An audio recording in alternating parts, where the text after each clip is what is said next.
আসসালামু আলাইকুম ওয়া রাহমাতুল্লাহি ওয়া বারাকাতুহু। আলহামদুলিল্লাহি রাব্বিল আলামিন ওয়াসসালাতু ওয়াসসালামু আলা সাইয়্যিদিল আমবিয়া ওয়াল মুরসালিন ওয়া আলা আলিহি ওয়া আসহাবিহি আজমাইন।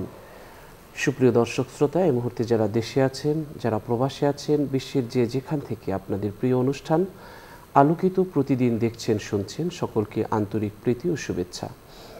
আশা করছি সকলে ভালো আছেন, সুস্থ আছেন, নিরাপদে আছেন। প্রিয় দর্শক শ্রোতা, আলোকিত প্রতিদিন অনুষ্ঠানে প্রতিদিনের ন্যায় আজও আমরা একজন বিশিষ্ট ইসলামী চিন্তাবিদকে আমন্ত্রণ জানিয়েছি।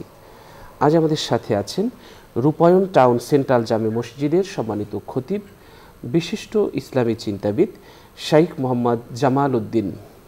আসসালামু আলাইকুম ওয়া রাহমাতুল্লাহ। ওয়ালাইকুম আসসালাম ওয়া রাহমাতুল্লাহি ওয়া বারাকাতুহু। মুহতারাম, কেমন আছেন আপনি? আলহামদুলিল্লাহ আলা কুল্লি হাল। আপনি কেমন আছেন? আলহামদুলিল্লাহ, ভালো আছি। দর্শক, আজ আমরা যে বিষয়টি নিয়ে আলোচনা করব সেটি হচ্ছে আখিরাতে সময় অপচয়ের আক্ষেপ। আসলে আমরা হাসি, কান্না, দুঃখ, বেদনার পাল তুলে জীবন নামক এই নৌকাটিকে আজকের 2024-এর ডিসেম্বরের 10 তারিখের বন্দর পর্যন্ত নিয়ে আসতে জীবন থেকে অনেক সময় আমাদের চলে গেছে। যে সময়গুলো আমাদের জীবন থেকে ঝরে গেছে সে সময় আর কখনো ফিরে আসবে না, সে সময়কে কখনো ফেরানো যাবে না। কালের তরঙ্গ বলে যে রত্ন ভাসিয়া গেলে ফিরিয়া নাহি আসিবে আর। হায়রে জীবন এক স্রোত প্রবাহিনী উজান বহে না আর। জীবন এমনই এক স্রোতমান প্রবাহমান স্রোত যেটা কখনো উজান বহে না। আমরা আমাদের শৈশব, কৈশোর, যৌবনকে আমরা কখনো কোনো কিছুর বিনিময়ে ফিরিয়ে আনতে পারবো না। কখনো একদিনের জন্যে, এক ক্ষণের জন্যে, এক মুহূর্তের জন্যে শৈশবে, কৈশোরে ফিরে যাওয়া যাবে না। আমরা যে সময় ফেলে এসেছি সেই সময়ের মধ্য থেকে অনেক সময় আমাদের অসার কেটেছে। আমাদের কেটেছে সেই সময়গুলোকে নানানভাবে দোকানপাটে, রাস্তাঘাটে।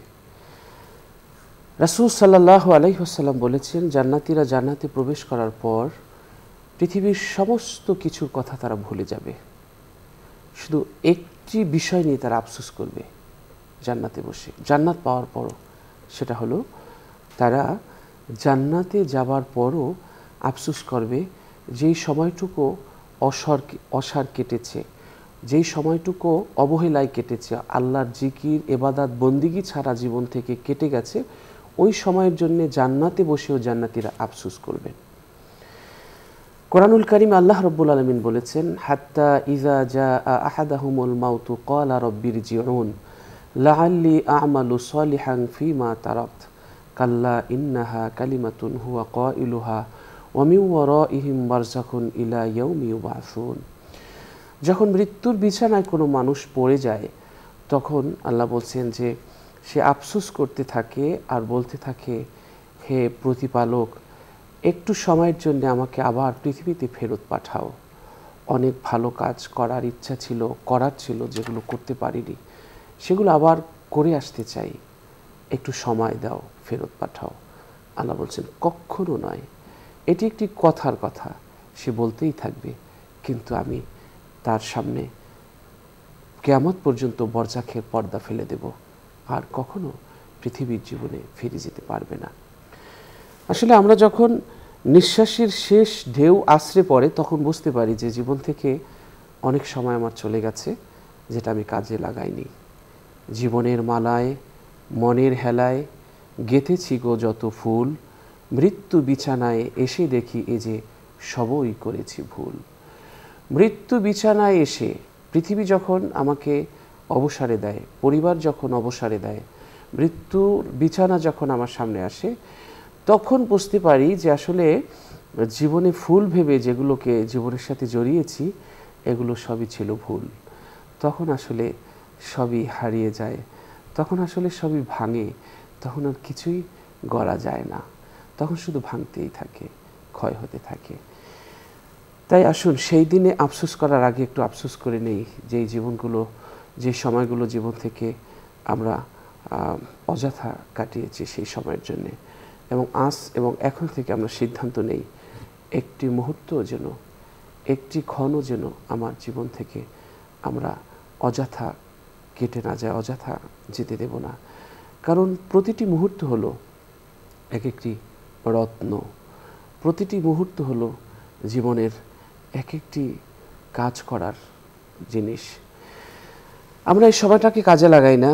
আমরা এই বাংলাদেশে যারা আছি এবং পৃথিবীতে যারা আছি, আজকের সৌদি আরবের যিনি রাষ্ট্রপ্রধান, তাকে যতটুকু 24 ঘন্টা সময় দেওয়া হয়েছে, বাংলাদেশের যিনি প্রধান আছেন, রাষ্ট্রপ্রধান, তাকেও সেইটুকু সময় দেওয়া হয়েছে। আমেরিকায় যিনি আছেন, তাকেও সেইটুকু সময় দেওয়া হয়েছে। তারা তাদের এই সময়টুকুকে মহান করে ব্যবহার করতে পেরেছে। অনেকে তাদের সময়টুকুকে মহান করে ব্যবহার করে জীবনকে উন্নত করতে পারে, পৃথিবীকে উন্নত করতে পারে, জাতিকে উন্নত করতে পারে। আর কেউ কেউ তার এই মহামূল্যবান সময়টা দেখা যায় যে 500-700 টাকার বিনিময়েই তার জীবন ওই সময়টুকু শেষ হয়। এটা তাদের মহান পেশা। কিন্তু এটা বলতে চাই যে আমরা যে সময়টুকুকে মহান করে কেউ ব্যবহার করতে পারে, আর সময়টুকুকে কেউ মহান করে ব্যবহার করতে পারে না। ছোট্ট একটি পরিকল্পনার মধ্যেই তার সময়টুকু বন্দী থাকে। আর কেউ তার সময়টাকে মহান করে জীবনকে অনেক বড় করে তুলতে পারে এই প্রতিদিনের 24 ঘন্টা সময় দিয়ে। 24 ঘন্টা সময় প্রতিটি মানুষ পায় প্রতিদিন, কিন্তু কেউ তার এই 24 ঘন্টাকে মহান করে ব্যবহার করতে পারে, আর কেউ এই সময়টুকু মহান করে ব্যবহার করতে পারে না। এক সময় আফসোস করে আর বলে, ইয়াকুলু ইয়া লাইতানি কদ্দামতু লি হায়াতি, আহারে এপারের এই জীবন থেকে যদি ওপারের জন্য কিছু পাঠাতাম অগ্রিম।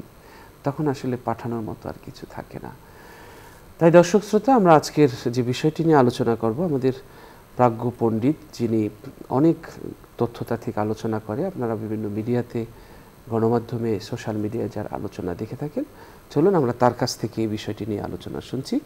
আজকের আমরা অতিথির কাছে যাচ্ছি। জি মহতারাম।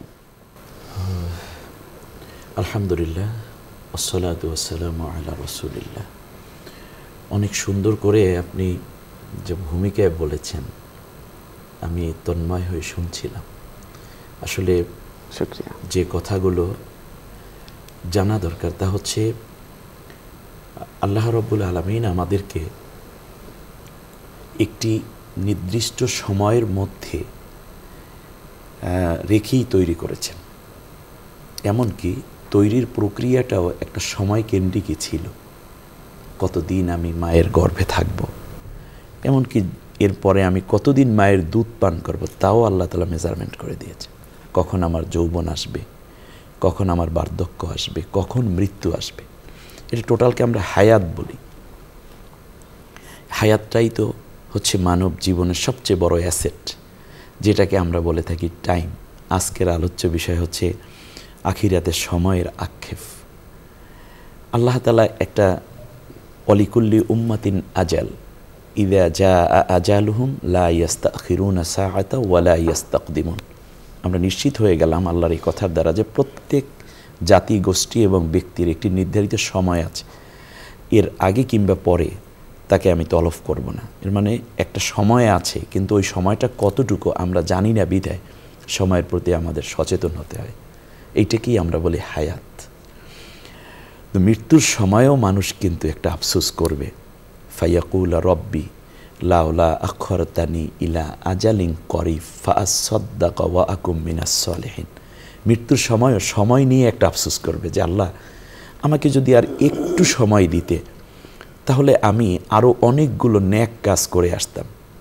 আল্লাহ রাব্বুল আলামিন বলবেন, ওয়ালা ইউআখিরুল্লাহ, আর সময় নেই, তোমাকে যা আমি দিয়েছি ওই পর্যন্তই ছিল, আর তুমি যদি এর মধ্যেই ভ্যালু দিতে, তাহলে আজকে আর তোমার আফসোস করতে হতো না।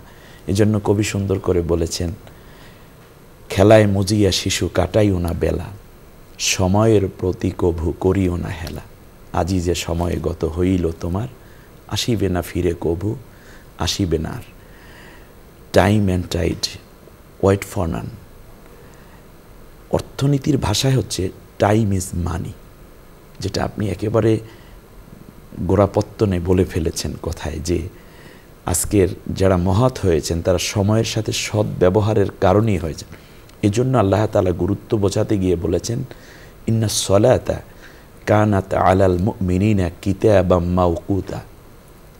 তোমরা যেন সময়ের জ্ঞান নিয়ে যথেষ্ট সচেতন হতে পারো, সেই জন্য আমি আল্লাহ টাইমলি নামাজকে ফরজ করেছি। এটা মূলত সময়ের জ্ঞান শিক্ষা দেওয়ার জন্য। ইফতার সময়ের সাথে সংশ্লিষ্ট, আগেও নয় পরেও নয়। সাহারি সময়ের সাথে সম্পৃক্ত। তো এত সময় ট্রেনিং যেই মানুষকে আল্লাহ দেন, হজ সময়ের সাথে সম্পৃক্ত। সারা দুনিয়ার মানুষ চাইলেও এই হজটাকে একদিন আগাতে পারে না, পিছাতে পারেন। আপনি এখন আরাফার ময়দানে গড়াগড়ি খেলে কোনো লাভ নেই।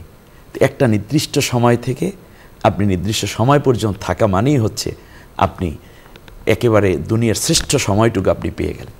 অতএব এই সময় মৃত্যুর পরে মানুষকে যখন জাহান্নামে ফেলা হবে তখন একটা আফসোস করবে, লাউ নুরাদ্দু ওয়ালা নুকাযযিবা বিআয়াতি রাব্বিনা। আল্লাহ, তুমি আমাকে দুনিয়ায় আরেকবার পাঠাও, সেই সময়টাকে আমি কাজে লাগিয়ে আসতে চাই। সময় মূলত আমরা কাটাই, কিন্তু সময় কাটাবার বিষয় নয়, সময় খাটাবার বিষয়। আর যখন সময়কে খাটানো হয় তখন সেইটাকে বলা হয় আমল। এই জন্য রাসূল সাল্লাল্লাহু আলাইহি ওয়াসাল্লাম বলেছেন, কিয়ামতের দিন আল্লাহ তাআলা 5টা বিষয় জিজ্ঞেস করবেন, যার জবাব না দিয়ে কোনো ব্যক্তি এক চুল পরিমাণ সামনে আগাতে পারবে না। 5টা বেসিক বিষয়ে আল্লাহ জিজ্ঞেস করবেন, আর তার মধ্যে 2টা বিষয় হলো সময় সম্বন্ধে। একটি হচ্ছে তোমার গোটা জীবন তুমি কোন পথে কাটিয়েছ, তোমার জীবন কোন পথে ব্যয় করেছ, অর্থাৎ তোমার টাইমটাকে তুমি কীভাবে পাস করেছ। আর বিশেষ করে যৌবনকালটাকে তুমি কোন পথে কাটিয়েছ। এই যে যৌবনকাল, এটা একটা সময়, গোটা জীবন একটা সময়। এরপর আপনি 2টি আয়াত অলরেডি উদ্ধৃত করেছেন যে মানুষ সময় নিয়ে কথা বলবে, কদ্দাম তুলি হায়াতি। আগে যদি কিছু পাঠাতাম, তাহলে আখিরাতের আফসোসের মধ্যে যতগুলো আফসোস থাকবে তার মধ্যে মোট 11টা আফসোস কোরআনে এসেছে। তার মধ্যে শেষবারে বান্দা বলবে যে ওলাউ কুনতু তুরাবা, আল্লাহ তাআলা আমি যদি একেবারে আমি যদি মাটি হয়ে যেতাম, তার কারণ আমি তো মাটিকে আমার আমলের দ্বারা সঞ্জীবিত করে আমলের গাছ রোপণ করে আসিনি। আমি নিজেই যদি মাটি হয়ে যেতাম তাহলে তো আজকে আমার এই বিচারের হওয়ার সম্মুখীন হওয়া লাগতো না। এই যে একটা আফসোস, কিয়ামতের দিন মানুষ মৃত্যুর সময়ের এই সময়ের আফসোসের পাশাপাশি আমাদের উচিত সময়টাকে খাটিয়ে দেয়া। যেমন সময়টার ব্যাপারে আমরা কেন উদাসীন হই, তার কারণ আমরা মনে করি আমার পর্যাপ্ত সময় বাকি আছে, কিন্তু সে জানে না তার বাকি সময় থেকেই কেটে যাচ্ছে। হায়াত কোনো দিন বাড়ে না, হায়াত কমে। হায়াত তো নির্ধারিত। যেমন আপনি 100 বছর বাঁচবেন, আমাকে আল্লাহ যতদিন 70 বছর 80 বছর বাঁচাবেন, আরেকজনকে 50 বছর। এখন আল্লাহ রব্বুল আলামিন এই নির্ধারিত সময়টা দিয়েছেন কোথায়? এই মানুষের এই 2 বুরুর মাঝখানে এটা লেখা থাকে, অথবা বিভিন্ন হায়াত যেটা আল্লাহ লিখে রেখেছেন তার কিতাবে। এখন এই সময়টার মধ্য থেকেই যখন সে 1 সেকেন্ড চলে গেল, মানে সেই 1 সেকেন্ড হায়াত তার কমে গেল। এখন আমাদের যুব শ্রেণী, আমাদের যুবক ভাইয়েরা কিংবা আমাদের যেই কিশোররা আছেন, তারা চিন্তা করে এখন আমার পর্যাপ্ত সময় পড়ে আছে, কিন্তু সময় পড়ে নাই, বরং সময় শেষের দিকে চলে আসছে। আমরা 1 সেকেন্ড ঘড়ির কাঁটাটা যখন লাফ দিয়ে সামনের দিকে যায়, মানে 1 কদম আমি কবরের দিকে এগিয়ে যাচ্ছি। অতএব যদি একজন দার্শনিক এভাবে বলেছেন যে কোনো ব্যক্তি যদি সকালবেলা দেখা গেল যে বরফ নিয়ে বাজারে উপস্থিত হয়েছে, এখন বরফের দাম একটু কম, সে চিন্তা করলো বিকেলবেলা বরফের দাম যেহেতু বেশি হবে আমি এটা জমা করে থাকি। কিন্তু দেখা যাবে এই ব্যবসায়ী একজন বোকা, তার কারণ বিকেল পর্যন্ত তার বরফই থাকবে না, বরফ শেষ হয়ে যাবে। অতএব সময়ের মিল রেখে করে যারা কাজ তারা আজ স্মরণীয় এ ধরার মাছ।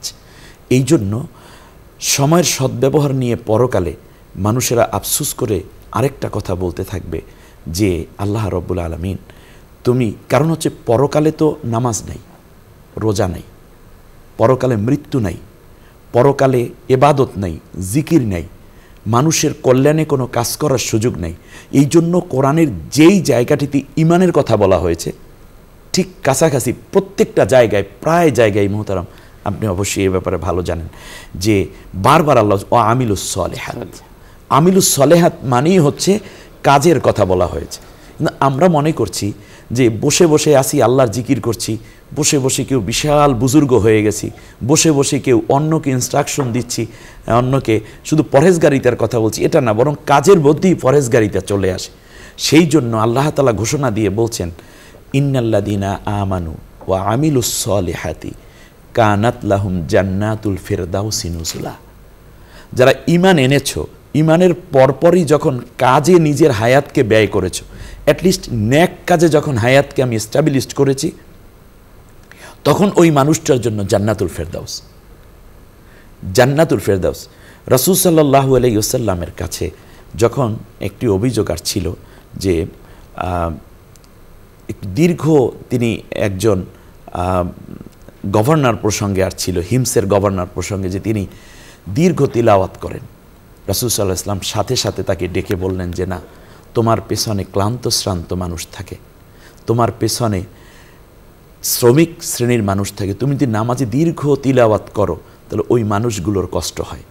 অ্যাটলিস্ট এবাদতের মধ্যে শুধুমাত্র দীর্ঘ এবাদত কেবল নফলের মধ্যে নেওয়া হয়েছে, কিন্তু আল্লাহ রাসূল সাল্লাল্লাহু আলাইহি ওয়াসাল্লাম পছন্দ করতেন ফরজ এবাদতগুলো সকলের জন্য সার্বজনীন হয়, সেদিকেও সময়ের দিকে খেয়াল রাখো। এবং নবীজি বলেছেন যে আমি মনে হয় যে নামাজটা একটু লম্বা করি, কিন্তু বাচ্চাদের কান্না এবং নারীরা যদি না থাকতো তাহলে আমি নামাজটা আরও লম্বা করতাম। সুবহানাল্লাহ। এই প্রসঙ্গে আমরা আরেকটি হাদিসও আমার মনে পড়ে, আপনার কথা বলার কারণে মনে হয়েছে, শুকরিয়া আকরামাকাল্লাহ, যে রাসূল সাল্লাল্লাহু আলাইহি ওয়াসাল্লাম একবার ফজরের সলাতে শুধু সূরা ফালাক আর নাস দিয়ে শেষ করে দিলেন। রাসূল সাল্লাল্লাহু আলাইহি ওয়াসাল্লাম স্বাভাবিকভাবে এক রুকুর নিচে কখনো তিলাওয়াত করেছেন এটা কিন্তু আসে না ফজরে, ফজরের নবী একটু দীর্ঘ তিলাওয়াত করতেন। তো সাহাবীগণ আরজ করলেন, ইয়া রাসূলুল্লাহ, আজকের নামাজ এত ছোট কেন? বলে যে আমি যখন তাকবীরে তাহরিমা বেঁধেছি তখন একজন শিশুর কান্না আমার কানে এসেছে, কোনো মা তার শিশুকে নিয়ে জামাতে শরিক হয়েছে। আমি যদি সলাৎ দীর্ঘ করি তাহলে মায়ের পরশ থেকে, মায়ের আদর থেকে এবং মায়ের হয়তোবা দুধ পানের জন্য শিশুটা কষ্ট পাবে, সেই চিন্তা করে আমি নামাজকে ছোট করে সন্তানকে মায়ের কাছে যাওয়ার সুযোগ করে দিলাম। নবীজি বলেছেন তোমরা যখন ইমাম হও তখন নামাজ সংক্ষিপ্ত করো, সংক্ষিপ্ত করো, কারণ ফরজ নামাজে তো দীর্ঘ করার কোনো ইয়ে নেই। আমরা যখন তাহাজ্জুদ পড়ব, অন্যান্য নফল ইবাদত, ইনফেরাদি ইবাদতগুলোকে আমরা লং করব, কিন্তু যখন আমরা ইজতেমাই ইবাদত করব, ফরজ ইবাদত করব, তখন ছোট করারই নির্দেশ আছে। তাহলে কিয়ামতের ময়দানে মানুষের আফসোসটা কোথায়? এই পৃথিবীটি একটা পরীক্ষার জায়গা। পরীক্ষাটা হচ্ছে কারো বস্তির মধ্যে, কারো হচ্ছে এসি করা রুমের মধ্যে, একেবারে পরিপাটি একটি জিন্দিগির মধ্যে। এক্সামিনার যখন পেপার দেখে তখন কিন্তু এক্সামিনার চিন্তা করে না এই ব্যক্তি বস্তি থেকে এসে পরীক্ষা দিয়েছে নাকি এসি রুমের মধ্যে থেকে বের হয়ে এসে পরীক্ষা দিয়েছে। পরীক্ষার আগে সে কি কি খেয়েছে এটাও এক্সামিনার দেখার বিষয় না, এবং কে পান্তা ভাত খেয়ে আসছে গরিবের সন্তান এটাও এক্সামিনার দেখে। এক্সামিনার দেখে যে তার পেপারে সে কী লিখেছে, যদি ভুল হয় তাহলে নাম্বার 0, ঠিক হলে 100-তে 100। ঠিক তেমনই এই পৃথিবীতে আমরা সময়ের অপচয় করার কারণ মানে হচ্ছে আমরা আল্লাহর নেয়ামতকেই অস্বীকার করছি। এর মানে পরীক্ষাগারের মধ্যে, সেন্টারে, কোনো হলের মধ্যে বসে কোনো পরীক্ষার্থী তার সময়কে অপচয় করা যেরকম, এই পৃথিবীটা আমাদের জন্য একটা পরীক্ষা। যারা গল্প করে সময় কাটাচ্ছে, এজন্য আমরা কিন্তু গ্রামে অনেক মানুষই বলে এই তোমরা বেহুদা কথা বলো না। আপনার এই শব্দটা মনে থাকার কথা, মুরব্বীরা কিন্তু বেহুদা কথা বলছে কেন? বেহুদা দেখছেন আরবিটা কিন্তু চমৎকার। বেহুদা মানে যেই কথায় হেদায়েত নাই, যে কথায় হেদায়েত নেই তোমরা এ কথা কেন বলছো? অতএব বোঝা যাচ্ছে যে আমরা আমাদের কাজগুলোকে, এজন্য সময়ের কসম করে আল্লাহ তাআলা পরকালের টাইমটাকে, পরকালের টাইম বলতে কিছু নেই, টাইমকে জবেহ দেয়া হয়ে যাবে, টাইমটা তো এখন। এজন্য আল্লাহ তাআলা বলছেন ওয়াল আসর, কালের কসম, মহাকালের কসম, সময়ের কসম করছি বান্দারে, ইন্নাল ইনসানা লাফি খুসর, প্রত্যেক মানুষ মহাক্ষতির মধ্যে ডুবে গেছে। তার কারণ তারা সময়ের সাথে সদ্ব্যবহার করছে না, সময়ের সাথে সদ্ব্যবহার না করার কারণে মানুষ মহাক্ষতির মধ্যে। এই পৃথিবীতে ব্যক্তি, পরিবার, সমাজ, দেশ, রাষ্ট্র যারাই উন্নতি করেছেন যেই অবস্থানে থেকে, নিঃসন্দেহে তারা সময়ের সাথে পূর্ণ ইনসাফ করেছেন। সময়ের সাথে ইনসাফ করার কারণে, প্রপার ইউটিলাইজ করার কারণে, সময়ের সদ্ব্যবহারের কারণেই মূলত তারা এত বড় হয়েছে। তবে সময়েরকে ব্যবহারের ক্ষেত্রেও আল্লাহ তাআলা 4টা ক্ষেত্র বলে দিয়েছেন। ইল্লাল্লাযিনা আমানু, যারা ঈমানের বিভিন্ন কর্মের মধ্যে ব্যস্ত থাকবে, ও আমিলুস সালিহাত, এরপরেই হইল যার নেক কাজ করবে। নেক কাজ, রাসূল সাল্লাল্লাহু আলাইহি ওয়াসাল্লাম কাজ বোঝাতে গিয়ে একেবারে শেষ কাজটি এভাবে বুঝিয়েছেন, তোমার হাতে যদি একটা শস্য দানাও থাকে আর তুমি যদি জানো আগামীকালকেই কিয়ামত হয়ে যাবে, সেই মুহূর্তেও তুমি এই শস্য দানাটি রোপণ করে যাও। কাজ আর কাজ, প্রতিটা মুহূর্ত কাজ দিয়েই তো আমাদের আমলকে সাজানো হচ্ছে। আমল নামা, রেকর্ড অফ ডিডস, আমল নামা যেটা আমরা বলি, ইকরা কিতাবাকা কাফা বিনাফসিকা আল-ইয়াওমা আলাইকা হাসিবা। কিয়ামতের দিন আল্লাহ তাআলা বলবেন যে আমি সমস্ত কাজগুলোকে লিপিবদ্ধ করার জন্য কেরামান কাতিবিনকে সেট করে দিয়েছিলাম। আবার আমি আল্লাহ রাব্বুল আলামিন ভিডিও করার জন্য যে ফামাই ইয়ামাল মিসকালা যাররাতিন খায়রান ইয়ারা, তাহলে লেখার জন্য আল্লাহ তাআলা যেমন ফেরেশতা নিয়োগ করেছেন, আবার ক্যামেরাম্যান বলবো না, এখন অ্যাঞ্জেলস অফ ক্যামেরার ফেরেশতাও আল্লাহ নিয়োগ করে রেখেছেন। আমি যা করি না কেন সব কিছু তারা রেকর্ড করে। লিপিকর আছেন যারা লিখেন, রেকর্ড করার মতো আলাদা একটা সেক্টর আছে। আবার আমরা যা বলছি সেটাও রেকর্ড হচ্ছে। মা ইয়ালফিজু মিন কাউলিন ইল্লা লাদাইহি রাকিবুন আতীদ। আমি হেঁটে যাচ্ছি অথচ মাটি সেদিন আমার হাঁটাটাকে রিপোর্ট করবে আল্লাহ তাআলার কাছে। ওয়া আখরাজাতিল আরদু আথকালাহা, সব বের করে দেয়া হবে। তাহলে আমার আমল তো কিয়ামতের দিন বেসিস করতেছে আমি কি করেছি সেই জন্য, এবং কিয়ামতের দিন মানুষেরা আফসোস করে বলবে এবং নিজের জিহ্বাটা কেটে ফেলবে। ইয়াউমা ইয়াআদ্দুজ জালিমু আলা ইয়াদাইহি, তাদের হাতগুলো কেটে ফেলবে যে আমি করলামটা কি, আমার যা করার ছিল আমি তো তা করিনি। এবং গোটা কোরআনে মুহতারাম, গোটা কোরআনে তো কাজের কথাই বলা হয়েছে। নামাজ কাজ, ক্রিয়া, শুধু ক্রিয়া, তোমরা শুধু কাজ করো, ভার্ভ। আপনি দেখেন প্রত্যেকটা কাজ, এই যে আমরা কথা বলছি এটাও kinds of work, kinds of কাজ, যেটা আমল আমরা বলি। এখন ন্যাক আমল মানে ইমানের কথা বলো, ইমানের পথে সময়টাকে ব্যয় করো এবং ন্যাক কাজ করো। আমরা শুধুমাত্র যারা বয়ান দেই তারা কেবল বসে বসে বয়ান দিচ্ছি, কাজের দিকে যাচ্ছি না। কিন্তু আবার যারা কাজ করছে তারা কিন্তু ইমান ভুলে কেউ কাজে ডুবে গেছে। এই দুইটার মধ্যে সমন্বয় করতে বলা হয়েছে। এজন্য ওয়াতাওয়া সওবিল হককে ওয়াতাওয়া সওবিস সবর। আর তৃতীয় কাজ হচ্ছে সৎ এবং সততার জন্য মানুষকে তোমরা উপদেশ দিতে থাকো, এবং সত্য কাজ এবং সত্য আমলের ক্ষেত্রে যদি কোনো বাধা বিপত্তি আছে সেই ক্ষেত্রে যেন তারা ধৈর্য ধারণ করে, সত্য কাজ থেকে যেন পিছপা হয়ে না যায়।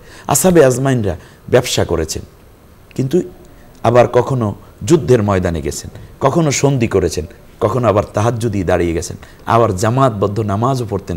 এক নামাজও তারা জামাতবদ্ধ পড়েন নাই, কারণ জামাতে নামাজ না পড়াকে রাসূল সাল্লাল্লাহু আলাইহি ওয়াসাল্লাম নেফাকি বলেছেন, মুনাফিকের একটি আলামত। অর্থাৎ জামাতে নামাজ পড়তেন তারা, জামাতে নামাজ। তাহলে বোঝা যাচ্ছে কাজ, আর আফসোসটা হবে কাজের জন্যই।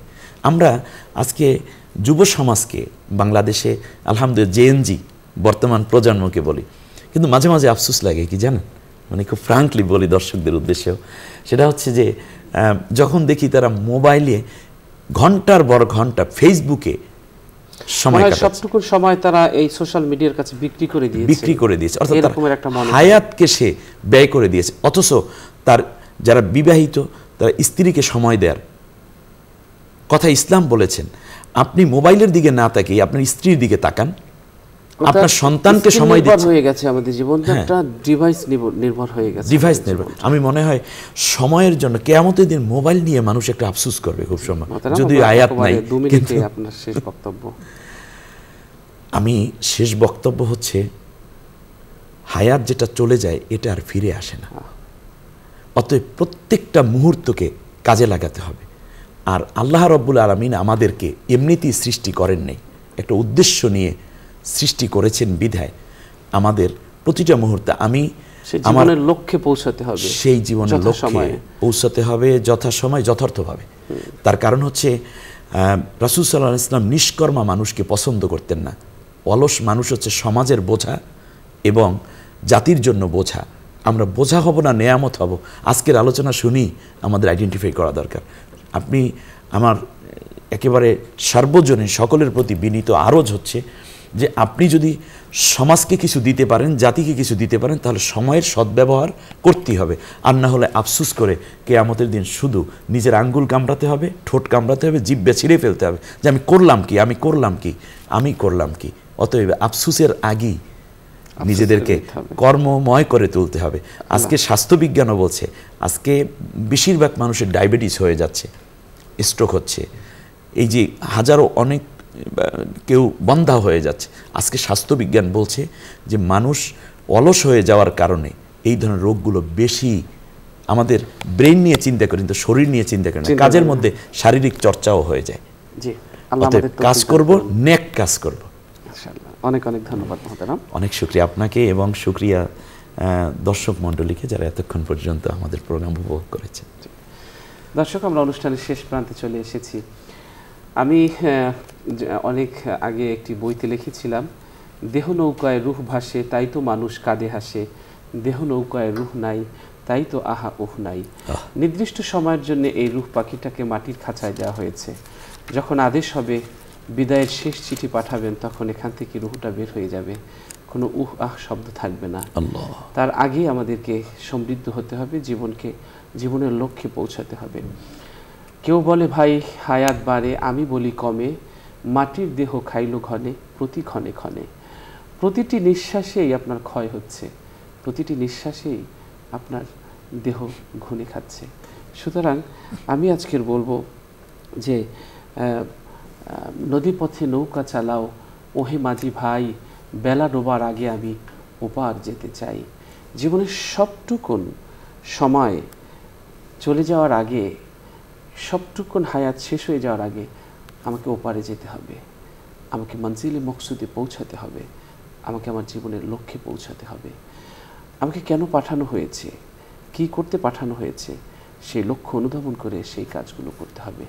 আল্লাহ আমাদের সকলকে সেই তৌফিক দান করুন। আমিন। দর্শক, অনুষ্ঠানের শেষ প্রান্তে চলে এসেছি। অনুষ্ঠানের এই পর্যায়ে রয়েছে একটি মোনাজাত। আপনারাও যে যেখান থেকে আমাদের এই অনুষ্ঠান দেখছেন, আপনারাও চাইলে আমাদের সাথে মোনাজাতের শরীক হতে পারবেন। اللهم صل على سيدنا ونبينا وشفينا وحبيبنا ومولانا محمد صلى الله عليه وعلى آله وأصحابه وبارك وسلم. اللهم آمين. اللهم آمين. ربنا ظلمنا أنفسنا وإن لم تغفر لنا وترحمنا لنكونن من الخاسرين. آمين. ربنا لا تزغ قلوبنا بعد إذ هديتنا وهب لنا من لدنك رحمة إنك أنت الوهاب. آمين. রব্বুল আলামিন, আপনার শাহী দরবারে জীবনের গুনার বোঝা নিয়ে হাত তুলেছি।